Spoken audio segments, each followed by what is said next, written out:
क्या आप जानते हैं कि जब आप लोग एटीएम से पैसे निकालते हैं तो आपके ट्रांजैक्शन के बाद आपके खाते में से 21 रुपए कट जाते हैं। क्या आप जानते हैं कि वो 21 रुपए आपके क्यों काटे जाते हैं? सबसे पहले तो मैं आपको ये जानता हूँ कि आरबीआई द्वारा एक गाइडलाइन इशू की गई थी और उस गाइडलाइन के मुताबिक 1 जनवरी 2022 से अगर आप मेट्रो सिटी में हैं तो 3 ट्रांजैक्शन के बाद आपके ये 21 रुपए काट दिए जाएंगे, और आप अगर नॉन मेट्रो सिटीज़ में हैं तो आपके 5 ट्रांजैक्शन के बाद 21 रुपए काट दिए जाएंगे। अब खबर को मैं थोड़ा सा विस्तार से बताऊंगा, ध्यान से सुनिएगा और जरा समझिएगा कि ये 21 रुपए नहीं बल्कि लाखों करोड़ रुपए हैं जो आपके खातों से काट लिए जा रहे हैं।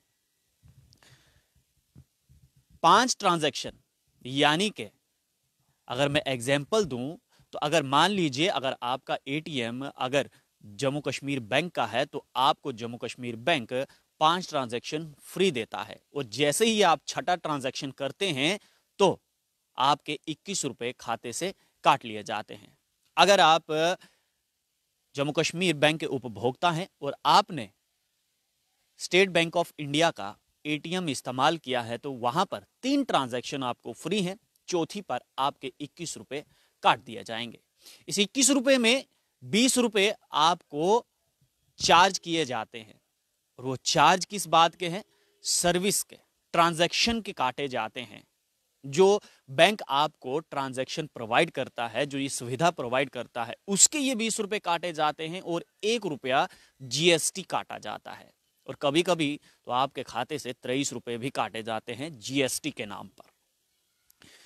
अब जरा सोचिए कि ये 21 रुपए क्यों काटे जा रहे हैं। दरअसल भारत सरकार जो है वो डिजिटल इंडिया बनाना चाहता है, यानी कि मनी लेस, आपको लेन देन से मुक्त करना चाहता है। पैसा मार्केट में नहीं बल्कि आप डिजिटली ही ट्रांसफर कर सकते हैं। लेकिन ऐसे में सवाल यहां पर यह है कि 2011 के सेंसस के मुताबिक भारत में लगभग 74% लोग जो हैं वो लिटरेसी रेट के ऊपर हैं, यानी कि 74% जो लोग हैं वो लिटरेट हैं और इलिटरेट लोग 26% हैं, 26%। तो आसान भाषा में ये कहूं कि जिन लोगों को पढ़ना लिखना नहीं आता है, ये 26% लोग उसी कैटेगरी में आते हैं। तो क्या ये लोग भारत के नागरिक नहीं हैं, भारत के निवासी नहीं हैं? इन लोगों को क्या खबर, क्या मालूम कि उनके खातों में से 21 रुपए कट रहा है। अब ये 21 रुपए का लॉजिक मैं आपको समझाता हूं।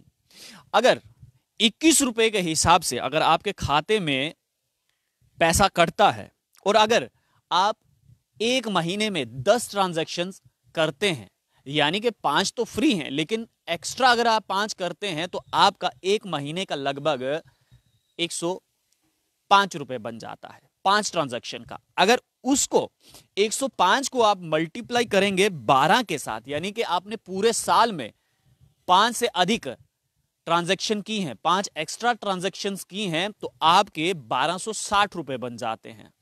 और पूरे भारत की आबादी कितनी है? लगभग 130 करोड़ के आसपास या उससे ऊपर भी हो सकती है 2011 के सेंसस के मुताबिक से।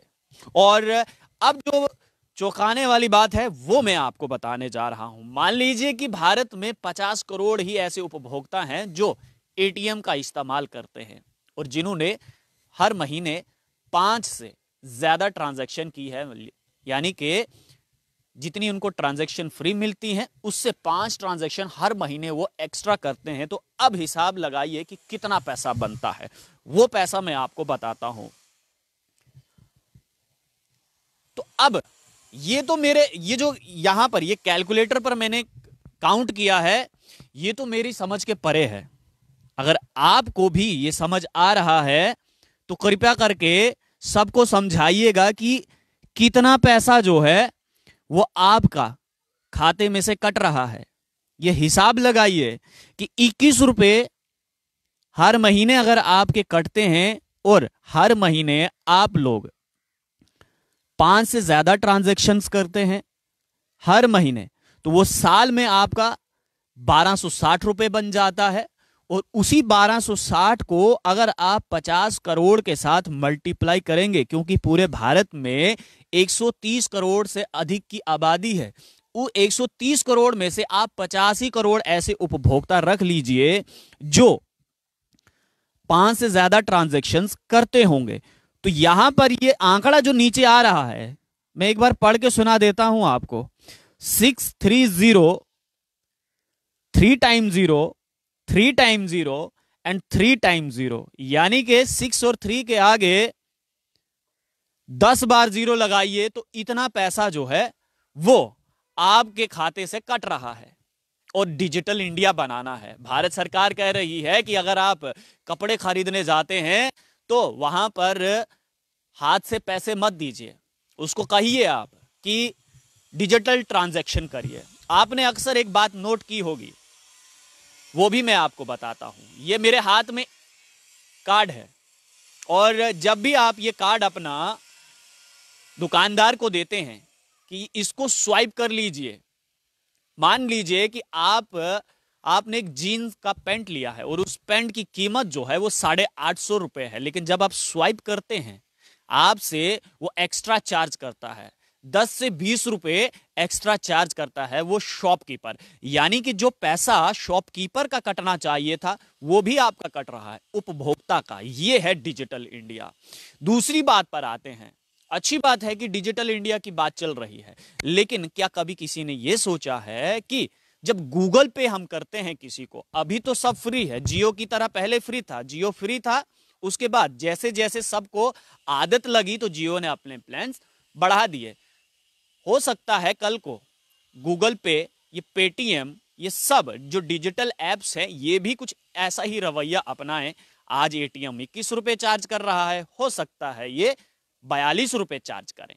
साथ ही साथ एक और असमंजस की बात है, जो 26% लोग अनपढ़ है, यानी कि इलिटरेसी रेट में आते हैं, लिटरेसी रेट में नहीं आते हैं। क्या उनको गूगल पे चलाना आता है? क्या उनको कार्ड स्वाइप करवाना आता है? बहुत सारे ऐसे लोग हैं, अगर आप एटीएम में पैसे निकाल रहे हैं तो वो अपना एटीएम कार्ड आपको दे देते हैं और कहते हैं जनाब 3000 रुपए निकाल दीजिए। अगर उस शख्स को एटीएम चलाना आता तो वो वहां पर आता ही क्यों, आपसे मदद क्यों मांगता? उसको गूगल पे चलाना आता तो वो बैंक में चक्कर क्यों काटता? और डिजिटल इंडिया बिल्कुल अच्छी बात है। तो मान लीजिए कि आप मेटाडोर में सफर कर रहे हैं, बस में सफर कर रहे हैं और कंडक्टर आपके पास किराया मांगने आता है, तो आप उसको क्या बोलेंगे? हम आपको गूगल पे कर देंगे। और मान लीजिए कि कोई शख्स अनपढ़ है तो वो गूगल पे करेगा कैसे? ये भी तो जरा सोचिए, ये भी तो जरा सोचिए। भारत सरकार डिजिटल तो कर रहे हैं आप, अच्छी बात है, लेकिन उस डिजिटल के बेनिफिट्स आपने गिना दिए, लेकिन उसके इफेक्ट कितने हैं वो नहीं आपने गिनाए। वो इफेक्ट भी तो गिनाइए। और कैसे, कोई रणनीति बनाई है आपने उन 26% लोगों के लिए जिनको पढ़ना लिखना नहीं आता है, जो इलिटरेट हैं, वो कैसे गुजारा करेंगे? साथ ही साथ एक और बात समझने की है इसमें, डिजिटल इंडिया बहुत अच्छी बात है, बहुत सही बात है, लेकिन जरा आप एक बात ध्यान से सुनिएगा। आपने एक खबर जरूर सुनी होगी, वो खबर मैंने ही की थी कि एक कठुआ के डीसी, अगर मैं गलत नहीं हूं तो एक डीसी के अकाउंट से 80,000, 60 से 80,000 रुपए रफू चक्कर कर दिए थे। एक फोन कॉल आया था और कहा था कि हम बैंक से बात कर रहे हैं और आपका खाता बंद होने वाला है, आपका एटीएम बंद होने वाला है।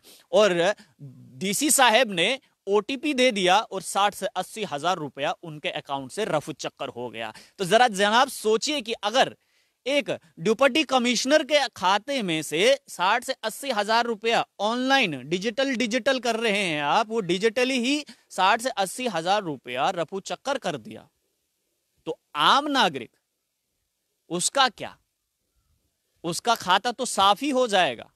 जब एक डीसी झांसे में आ सकता है तो एक आम आदमी तो झांसे में आ ही सकता है। और सबसे अहम बात यह है कि अगर यहां से किसी के खाते में से कोई पैसा कटता है तो साइबर पुलिस कहती है कि आप अपना ओटीपी किसी से शेयर मत कीजिए, वो पैसा आपको वापस नहीं आ सकता है।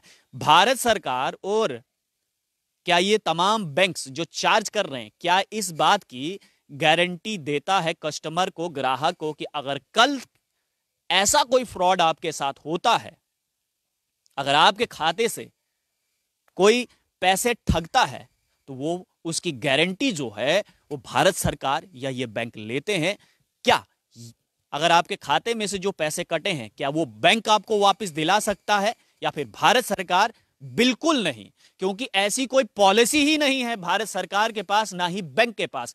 कितने प्रतिशत ऐसे लोग हैं जिनके खातों में से पैसा कटा है लेकिन वो पैसा उन तक वापस पहुंचा है? कितने? 1% भी ऐसे लोग नहीं हैं कि जिनके खातों से ठग कर पैसा गया है, और एक भी शख्स ऐसा नहीं है जिसके खाते में वो पैसे वापस आए हों। ऐसे में सवाल यह उठता है कि अगर मेरे खाते में से 10,000 रुपए कटता है फ्रॉड के हिसाब से, अगर मैं ओटीपी दे भी देता हूं किसी को, तो वो पैसा ट्रांसफर होकर आगे किसी और अकाउंट में तो जाता ही होगा। तो ये बैंक उस अकाउंट का डिटेल क्यों नहीं निकालते? उस समय कहते हैं आपने ओटीपी क्यों दिया? तो जनाब, ये भारत की जनता को समझाएंगे आप कैसे? कैसे समझाएंगे? ये ओटीपी मत खेलिए। जमीनी स्तर पर कोई ऐसी तकनीक लगाइए कि अगर आप डिजिटल खेल रहे हैं, डिजिटल ला रहे हैं, अच्छी बात है, आप डिजिटल कीजिए, लेकिन ये डिजिटल का जो लॉलीपॉप आप दे रहे हैं भारत की जनता को, इस लॉलीपॉप से कितना फायदा होगा भारत की जनता को, ये आप और हम बेहतर जानते हैं। अगर कोई अनपढ़ है तो वो बस में कंडक्टर को गूगल पे नहीं करेगा, बल्कि वो कैश देगा, और आप कैशलेस बनाना चाहते हैं। पहले रणनीति बनाइए और उसके बाद डिजिटल खेलिए। याद रखिएगा, 21 रुपए नहीं बल्कि लाखों करोड़ रुपए आपके खातों से जा रहे हैं। अगर 5 से ज्यादा ट्रांजैक्शन करते हैं, मैं एक बार फिर रिपीट कर रहा हूं, अगर 5 से ज्यादा ट्रांजैक्शन आप करते हैं, यानी कि महीने में 10 ट्रांजैक्शन करते हैं, तो 21 रुपए का हिसाब से आपके 105 रुपए बनते हैं। और 12 महीने में 5 से ज्यादा ट्रांजैक्शन करेंगे तो आपके 1206 रुपए बनते हैं। मैं आपको एक बार फिर से वो कैलकुलेटर पे काउंट करके बता देता हूं। यहां पर ये देखिए, आसान तरीका मैं दिखा रहा हूं आपको, आसान सा तरीका है ये। 5 से ज्यादा ट्रांजैक्शन, 5 को अगर आप मल्टीप्लाई करेंगे, 5 को अगर आप मल्टीप्लाई करेंगे 21 के साथ, तो देखिए आपका हो गया 105 रुपए एक महीने का। और यही 5 ट्रांजैक्शन आपने बार बार की, तो इसको मल्टीप्लाई अगर आप 12 के साथ करेंगे, यानी कि एक साल के साथ, तो 1260 रुपए हो जाएंगे आपके। और लगा लीजिए हिसाब मोटा मोटा कि 130 करोड़ की आबादी भारत की, और उसमें से सिर्फ और सिर्फ 50 करोड़ ही रख लीजिए जनाब, 50 करोड़ ही रख लीजिए जो लोग, जो उपभोक्ता एटीएम का इस्तेमाल कर रहे हैं और 5 से ज्यादा ट्रांजैक्शन एक महीने में करते हैं। तो यहां पर ये 50 करोड़, यहां पर मैं आपको 50 करोड़, ये 1260 मल्टीप्लाई कीजिए आप इसको 50 करोड़ के साथ, तो ये हिसाब लगाइए कि ये राशि बनती है 6363 और उसके आगे 9 बार 0। ये आप अपने से हिसाब लगा लीजिए। मेरा गणित तो फेल हो गया यहां पर। अगर आपको समझ आ रही है तो प्लीज मुझे भी बताइएगा कि ये 63 के आगे अगर 9 0 लगते हैं तो वो रकम क्या बनती है, वो अमाउंट क्या बनती है। आपको भी समझ आया होगा। अगर आपको भी समझ आया है तो दूसरों को भी समझाइए कि आपके खाते में से सिर्फ 21 रुपए नहीं बल्कि लाखों करोड़ रुपए गायब हो रहे हैं जनाब। और उम्मीद करता हूं कि भारत सरकार इस पर थोड़ा सा तो संज्ञान ले कि अगर आप लोगों के अकाउंट में से इतना पैसा काट रहे हैं, लोगों के अकाउंट में से इतना पैसा काट रहे हैं, तो अगर किसी के साथ फ्रॉड होता है तो वो आपकी जिम्मेदारी बनती है, वो बैंक की जिम्मेदारी बनती है कि उस शख्स का वो पैसा वापस उसके अकाउंट में आना चाहिए। आप लोगों की इस बारे में क्या राय है? अपनी राय नीचे कमेंट बॉक्स में जरूर रखिएगा। आप लोग देखते रहिए अर्ली पोस्ट। कैमरामैन गगन के साथ देव ठाकुर, जम्मू।